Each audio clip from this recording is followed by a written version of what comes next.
I do not believe what they said yesterday. I mean, it's my opinion. Yep.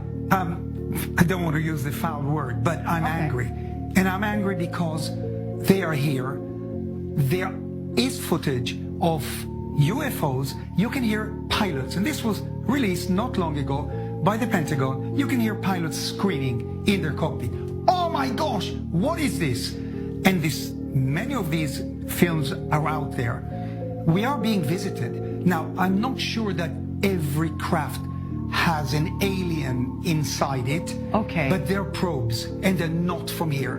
Now, why don't I believe them? And I'll tell you, and I'll run you through a series of photographs. Okay. And I'll show you evidence, because I've seen things with my own eyes that blew my mind. So, let's go. Wernher von Braun was a Nazi.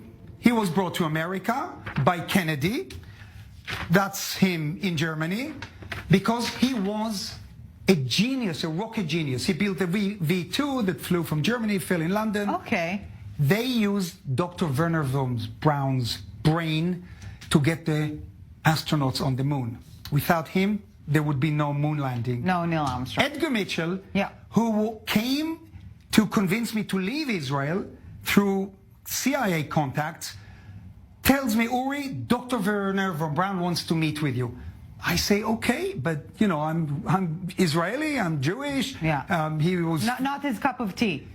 But my curiosity killed me. I said, let's go. He takes me, Mitchell takes me, Edgar Mitchell, the sixth man to walk on the moon, takes me to a secret NASA base.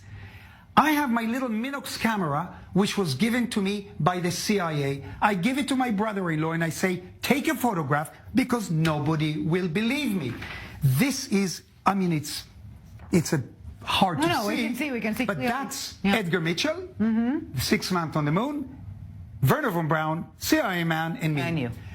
Wernher pulls out a little piece of metal from his pocket. You can see him. He's showing it to me, and he says to me, Uri, touch this. Tell me what you feel. I touch it, and I say to him, Wernher, I don't think this is from here. He says, you're right. Follow me. He takes me to this room in the back. Okay. That's his personal office. In the room, there is a safe. He bends down and opens the safe.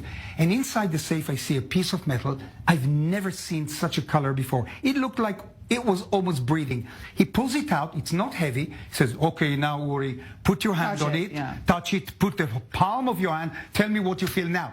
And I place my hand on the piece of metal, and I tell him, this is definitely not from Earth. And he says to me, Uri, you're right. This is a piece of a UFO that crashed on our planet. Now, hang on. This is a different ballgame altogether. I always believed in extraterrestrials. I went to see movies in Israel when I was a kid about UFOs landing. But this is coming from the mouth of Dr. Wernher von Braun, who put the Americans on the moon. But this is not the end of the story. Then he tells me, come with me. He takes me out to this parking lot. NASA parking lot next to his office. He puts me in his limo, a driver. Yeah. He says, sit next to me. He tells the driver, drive. We come to a huge concrete building, nothing written on it.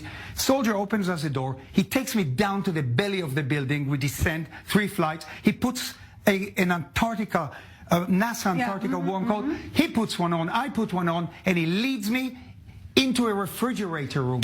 When he opens the door and I enter that refrigerator, it's massive. Okay. I faint. Oy. What I saw there. And there are red lines, you know, because of my contact with certain agencies, I'm simply not allowed to talk about it. But hey, come on. Of course there are aliens. That's my story.